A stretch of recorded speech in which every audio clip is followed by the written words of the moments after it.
papuri, alay namin sa'yo. Tingin ang dalangin at pagsamo ng bayan mo. Viva po, Jesus Nazareno. Ihanda ang aming sarili sa pagdating ni Jesus. Siya ang ating kaligtasan, alay ng Diyos sa tanan. Viva po, Jesus Nazareno, awit at papuri, alay namin sa'yo. Tingin ang dalangin at pagsamo ng bayan mo. Viva po, Jesus Nazareno.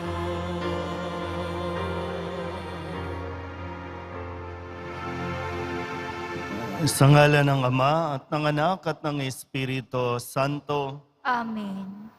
Ang papapala ng ating Panginoong Hesukristo, ang pag-ibig ng Diyos Ama, at ang pagkikipagkaisa ng Espiritu Santo naway sumainyong lahat. At sumaiyo rin. Ngayon po ay ginugunita natin ang kapistahan ni Santa Lucia, Dalaga at Martir. Mga kapatid, tinipon tayo bilang kaanib na angkan ng Diyos, kaya dumulog tayo sa maawaing Panginoong nagpapatawad ng lubos. Sinugong tagapagpagaling sa mga nagsisisi, Panginoon, kaawaan mo kami. Panginoon, kaawaan mo kami.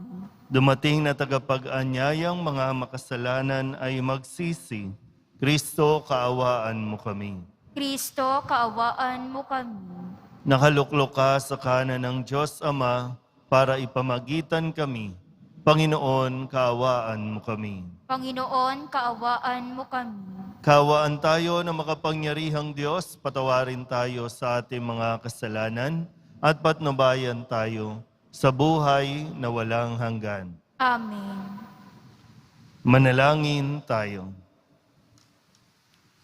Ama naming makapangyarihan, ang pagdalangin ni Santa Luciang Dalaga at Martir ay siya nawang tumangkilik sa amin upang ang pagdiriwang namin ngayon sa kapanganakan niya sa kalangitan ay siya ring aming makitang para sa amin kailanman sa pamamagitan ni Jesucristo kasama ng Espiritu Santo magpasawalang hanggan. Amen. Magsiupo na po ang lahat. Pagbasa mula sa aklat na mga bilang. Noong mga araw na iyon, nakita ni Balaam ang kampo ng Israel, sama-sama bawat lipi. Nilukuban siya ng Espiritu ng Panginoon at siya'y nagpahayag. Ang pahayag ni Balaam na anak ni Beor, ang pahayag ng taong may malinaw na paningin. Ang salita na nakikinig sa salita ng Diyos, nang nakakikita sa pangitain buhat sa makapangyarihan, nang nabulagta sa lupa, gayon may nanatiling malinaw ang paningin. Anong ganda, O Jacob, ng iyong mga tolda? Kay inam o Israel ng iyong tirahan. Warig, kapatagang napakalawak, parang hardin sa baybay ng batis. Wari punong kahoy na mabango, itinanim ng Panginoon. Matataas na punong sedro sa tabi ng mga bukal. Ang tubig ay umaapaw sa lahat niyang sisidlan. Kapangyarihan niya'y madarama sa lahat ng lugar. Ang hari niya ay higit na malakas kaysa kay Agag, at ang kaharian niya ay napakalawak. Muling nagpahayag si Balaam, ang orakulo ni Balaam na anak ni Beor, ang orakulo ng taong may malinaw na paningin. Ang pahayag ko na nakikinig sa salita ng Diyos at nakababatid sa kalooban ng kataas-taasan. Nakikita sa pangitain na makapangyarihan, maaaring mabuwal ako. Gayunmay, malinaw ang aking paningin. Nakikita ko, ngunit hindi ngayon.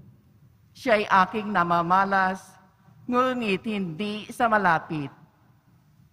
Isang tala ay sisikat mula sa lahi ni Jacob. Lilitaw ang isang hari mula sa lipi ni Israel. Ang salita ng Diyos. Salamat sa Diyos. Poon ako'y gabayan mo sa landas patungo sa iyo. Poon ako'y gabayan mo sa landas patungo sa iyo. Ang kalooban mo'y ituro, O Diyos. Ituro mo sana sa aba mong lingkod. Ayon sa matuwid, ako ay turuan. Ituro mo poon ang katotohanan. Tagapagligtas ko na inaasahan. Poon ako'y gabayan mo sa landas patungo sa iyo. Poon gunitain pag-ibig mong wagas. At ang kabutihang noon pa'y nahayag. Pagkat pag-ibig mo'y hindi nagmamaliw. Ako sana poon ay alalahanin. Poon ako'y gabayan mo sa landas patungo sa iyo. Mabuti ang poon at makatarungan, ang mga salari, guro at patnubay. Sa mababang loob, siya yaong gabay at nagtuturo ng kanyang kalooban. Poon ako'y gabayan mo sa landas patungo sa iyo. Magsitayo po ang lahat.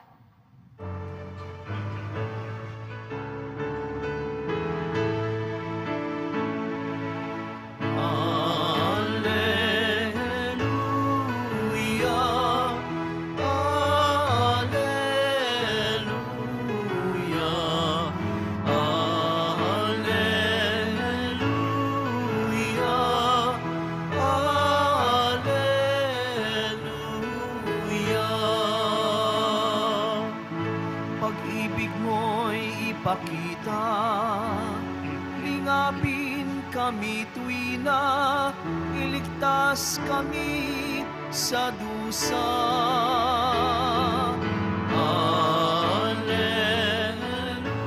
Alleluia, Alleluia, Alleluia.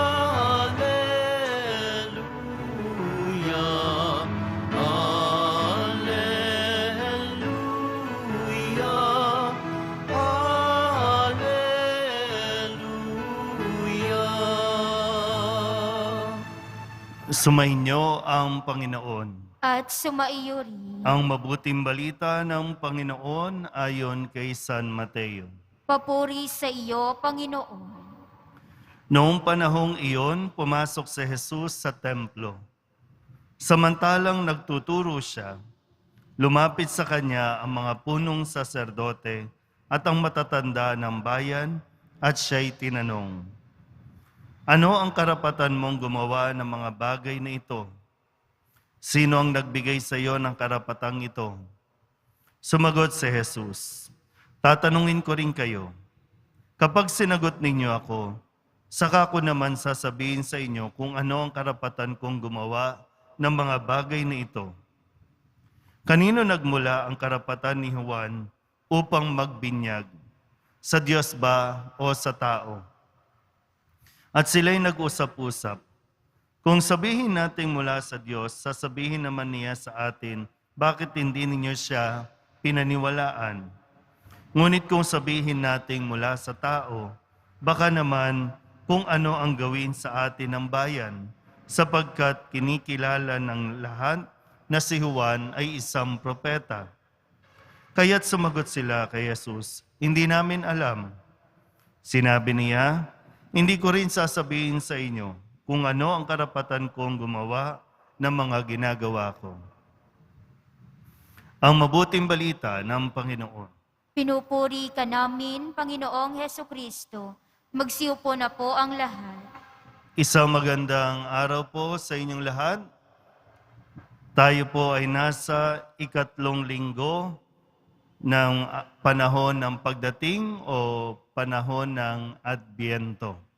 At sa unang araw ng linggong ito, tayo po ay ginagabayan muli at tinuturuan ni Jesus kung paano ba tayo kikilos o yung attitude natin sa mga taong patuloy na kumi-question sa ating kakayanan o kaya naman sa ating mga ipinapahayag. Kung babalikan natin ng konti ang background po nito, di po ba't nagalit si Jesus nang siya ay pumasok sa templo dahil ginawang palengke yung templo, ang tahanan ng Diyos, kaya pinaalis niya lahat ng mga namamalit ng salapi, lahat ng mga nagtitinda doon. No? At syempre, merong mga taong nasagasaan, mga taong naapektuhan ang kanilang gawain o ginagawa, naapektuhan ang kanilang kita. Yan. So may mga nagre-react. Kung kaya't ngayon, sa muling pagbabalik ni Jesus, nasa loob muli siya ng templo at ngayon nagtuturo. So ang tanong, anong karapatan niyang gawin ang mga ito? Meron ba siyang diploma? Meron ba siyang certificate na nag-aral siya, na tinuruan siya ng mga saserdote? Anong karapatan niya? Yun ang ibinabato kay Jesus. Dahil lamang may mga naapektuhan o nasagasaan. Pero ito yung pagkilos ni Jesus. Hindi niya sinagot kung ano yung karapatan niya dahil unang-una, wala rin namang karapatan yung mga ito para questionin siya.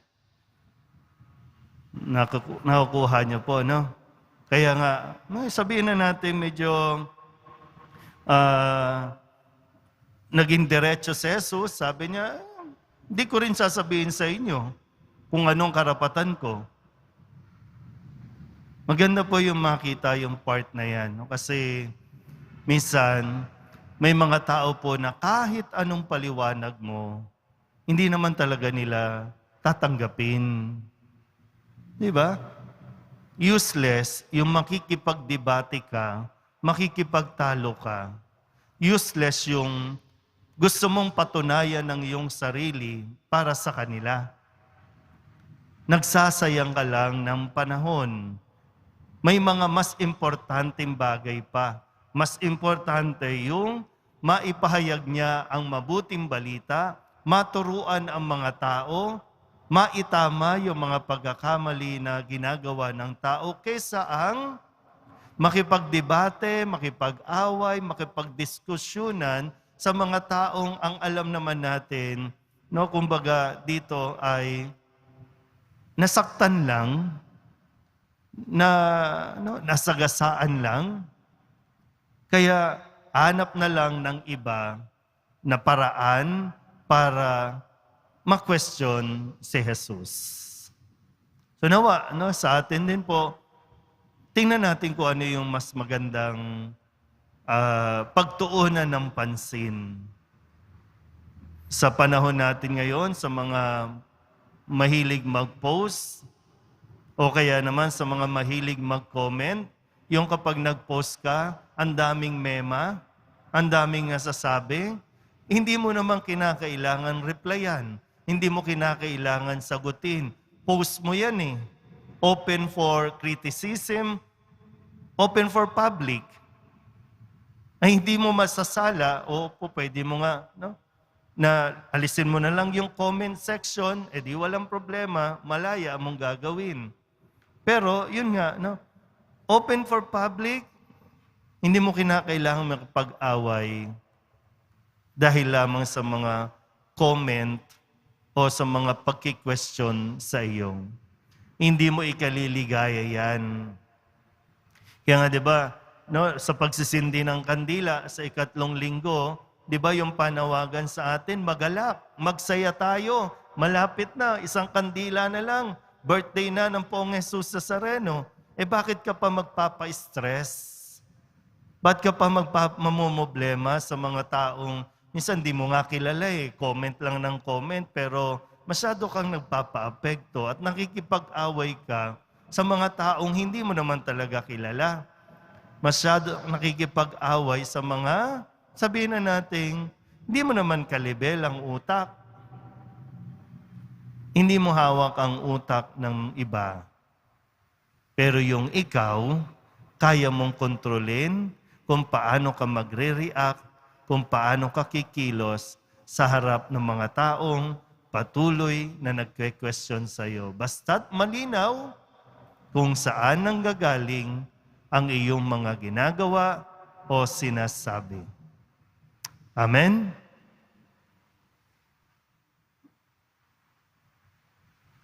Magsitayo po ang lahat.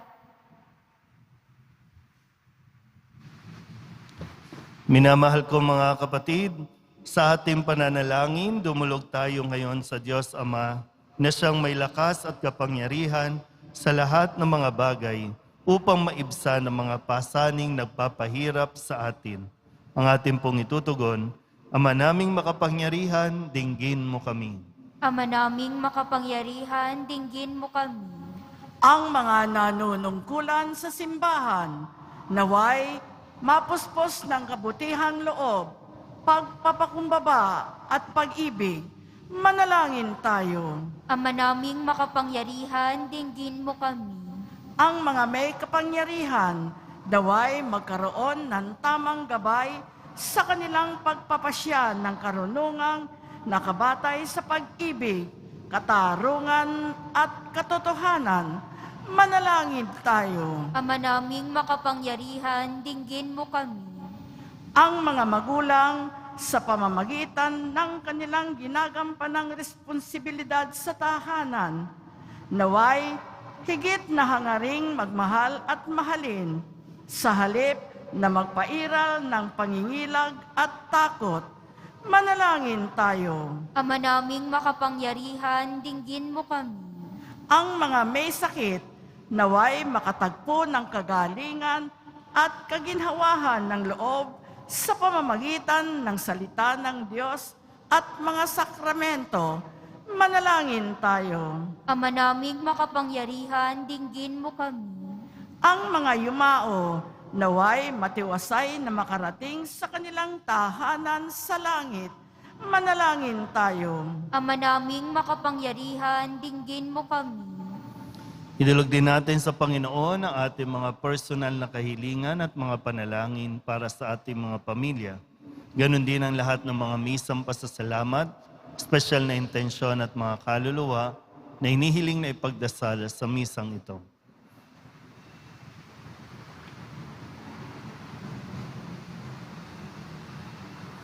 Ang lahat ng ito hinihiling namin sa ngalan ni Kristong aming Panginoon. Amen. Magsiupo na po ang lahat.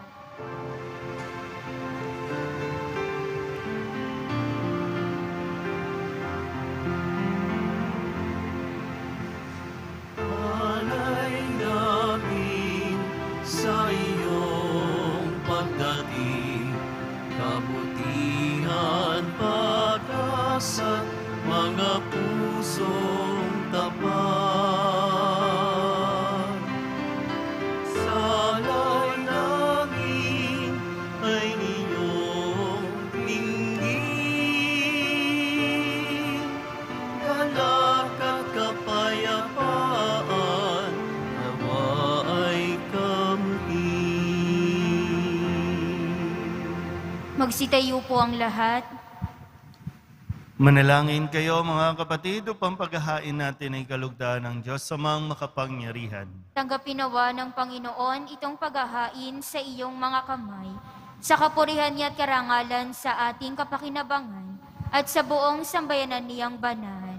Ama naming lumikha, tanggapin mo ang mga alay na aming inihahain ngayong ginugunita namin ng mga banal na martir, at ipagkaloob mo ang aming sambahin ang ngalan mo, nang may katatagan sa pamamagitan ni Jesucristo, asama ng Espiritu Santo, magpasawalang hanggan. Amen. Sumainyo ang Panginoon. At sumaiyo rin. Itaas sa Diyos ang inyong puso at diwa. Itinaas na namin sa Panginoon. Pasalamatan natin ang Panginoong ating Diyos. Marapat na siya'y pasalamatan.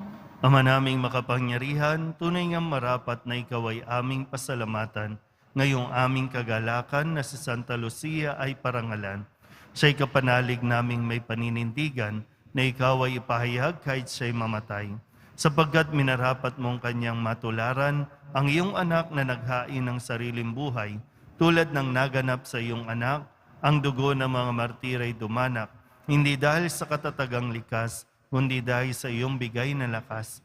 Kaya kaysa ng mga anghel na nagsisiawit ng papuri sa iyo, nang walang humpay sa kalangitan, kami nagbubunyi sa iyong kadakilaan. Santo, Santo, Santo, Panginoong Diyos ng mga hukbo, napupuno ang langit at lupa ng kadakilaan mo, o sana sa kaitaasan. Pinagpala ang naparirito sa ngalan ng Panginoon, o sana sa kaitaasan. Magsiluhod po ang lahat. Ama naming banal, ikaw ang bukal ng tanang kabanalan, kaya't sa pamamagitan ng iyong Espiritu, gawin mong banal ang kaloob na ito upang para sa aming maging katawan at dugo ng aming Panginoong Hesukristo. Bago niya pinagtiis ang kusang loob na maging handog, inawakan niya ang tinapay, pinasalamatan kaniya, pinaghati-hati niya iyon, iniabot sa kanyang mga alagad at sinabi, tanggapin ninyong lahat ito at kanin, ito ang aking katawan na ihahandog para sa inyo.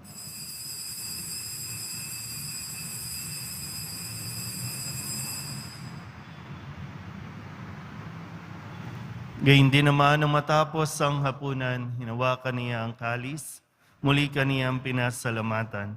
Iniabot niya ang kalis sa kanyang mga alagad at sinabi, tanggapin ninyong lahat ito at inumin. Ito ang kalis ng aking dugo, ng bago at walang hanggang tipan. Ang aking dugo na ibubuhos para sa inyo at para sa lahat, sa ikapagpapatawad ng mga kasalanan. Gawin ninyo ito sa pag-alaala sa akin.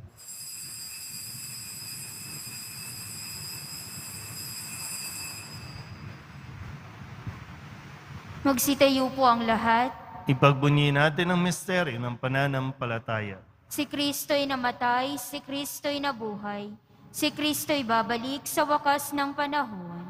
Ama, ginagawa namin ngayon ang pag-alaala sa pagkamatay at muling pagkabuhay ng iyong anak. Kaya tiniaalay namin sa iyo ang tinapay na nagbibigay buhay at ang kalis na nagkakaloob ng kaligtasan. Kami nagpapasalamat dahil kami iyong minarapat na tumayo sa harap mo para maglingkod sa iyo. Isinasamo namin kami magsasalo-salo sa katawan at dugo ni Kristo ay mabuklod sa pagkakaisa sa pamamagitan ng Espiritu Santo. Ama, lingapin mo ang iyong simbahang laganap sa buong daigdig. Puspusin mo kami sa pag-ibig kaysa ni Francisco na aming Papa at ni Jose na aming Obispo at ng Tanang Kaparian.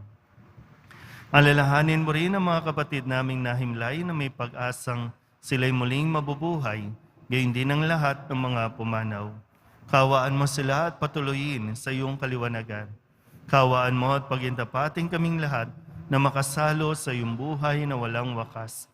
Kaysa ng mahal na Birhen Maria na Ina ng Diyos, ng kabiyak ng puso niyang si San Jose, kaysa ng mga apostol at ng lahat ng mga banal na namuhay dito sa daigdig ng kalugod-lugod sa iyo, may pagdiwang nawa namin ang papupuri sa ikararangal mo sa pamamagitan ng iyong anak na aming Panginoong Hesukristo. Sa pamamagitan ni Kristo, kasama niya at sa Kanya, ang lahat ng parangal at papuri ay sa iyo, Diyos Amang makapangyarihan, kasama ng Espiritu Santo, magpasawalang hanggan. Amen, amen, amen, amen. Buong kababaang loob tayong tumawag sa ating Panginoon ng Ama namin. Ama namin, Sumasalangit ka, sambahin ang ngalan mo. Mapasa amin ang kaharian mo. Sundin ang loob mo dito sa lupa para nang sa langit. Bigyan mo kami ngayon ng aming kakanin sa araw-araw at patawarin mo kami sa aming mga sala para ng pagpapatawad namin sa nagkakasala sa amin. At huwag mo kaming ipahintulot sa tukso at iadya mo kami sa lahat ng masama.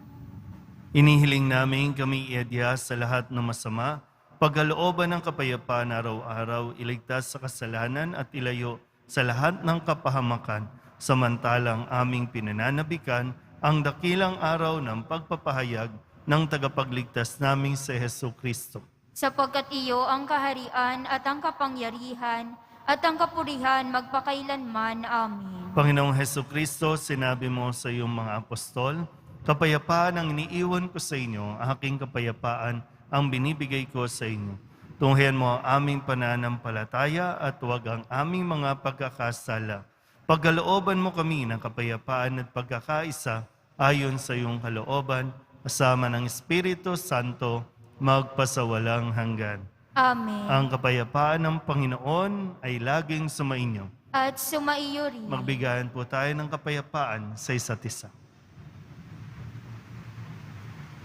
Kordero ng Diyos na nag-aalis ng mga kasalanan ng sanlibutan, maawa ka sa amin. Kordero ng Diyos na nag-aalis ng mga kasalanan ng sanlibutan, maawa ka sa amin.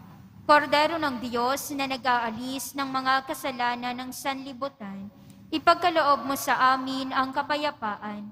Magsiluhod po ang lahat.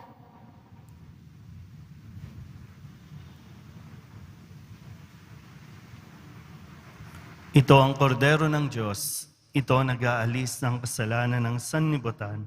Mapalad ang mga inaanyayahan sa kanyang piging. Panginoon, hindi ako karapat-dapat na magpatuloy sa iyo, ngunit sa isang salita mo lamang ay gagaling na ako.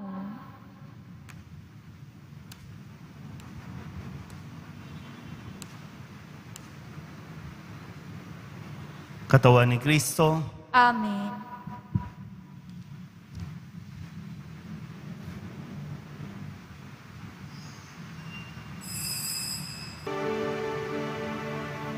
Mula sa ating pag-isip, may liwanag na nagniningning, nadarama sa ihip ng hangin. Hudyat ng kanyang pagdating, sa kanyang pagdating, liwanag niya'y magniningning, ililigtas ang buhay natin. Sa kanyang pagdating, pag-ibig niya'y makakamtan. Kaligtasa'y naghihintay at pag-asang walang hanggan, nagaganap sa kanyang pagdating. Mula sa ating pag-isip, may liwanag na nagniningning, nadarama sa ihip ng hangin. Hudyat ng kanyang pagdating, sa kanyang pagdating, liwanag niya'y magniningning, ililigtas ang buhay natin. Sa kanyang pagdating, pag-ibig niya'y makakamtan. Kaligtasa'y naghihintay at pag-asang walang hanggang, sa kanyang pagdating. Sa kanyang pagdating, liwanag niya'y magniningning, ililigtas ang buhay natin. Sa kanyang pagdating, pag-ibig niya'y makakamtan. Kaligtasa'y naghihintay at pag-asang walang hanggan, nagagalak sa kanyang pagdating. Magsitayo po ang lahat. Manalangin tayo. Ama naming mapagmahal, pinagningning mo ang misteryo ng krus sa mga martir mong banal. Ipagkaloob mo kaming pinatatag ng banal na pakikinabang ay makapanatiling matapat kay Kristo sa pagmamalasakit sa tanan. Sa pamamagitan ni Jesucristo kasama ng Espiritu Santo, magpasawalang hanggan. Amen. Sumainyo ang Panginoon. At sumaiyo rin. Manalangin tayo para sa pagbabasbas. Pakitaas din po yung mga picture, mga imahe na ibinigay po sa inyo kanina. Mahal na po ang Jesus Nazareno, inihayag mo sa pamamagitan ng krus ang walang maliw na pag-ibig ng Diyos sa sangkatauhan. Pakinggan mo ang kahilingan ng iyong angkan na nagsusumamo sa iyo. Makamtanawa nila ang iyong katugunan at tanggapin ang kasagutan na may utang na loob na tinatanaw. Basbasan din po ninyo mga dala-dala nila mga imahin at dasalan. Sa pamamagitan ng bendisyon na ito, naway maalala nila ang mga pangako nila noon sa binyag na ikaw ang kanilang ibigin at paglilingkuran bilang Panginoon magpasawalang hanggan. Amen. At papalain kayo ng makapangyarihang Diyos, Ama at Anak at Espiritu Santo. Amen. Umayo kayong taglayang kapayapaan ng poong Jesus Nazareno. Salamat sa Diyos. Magandang araw po.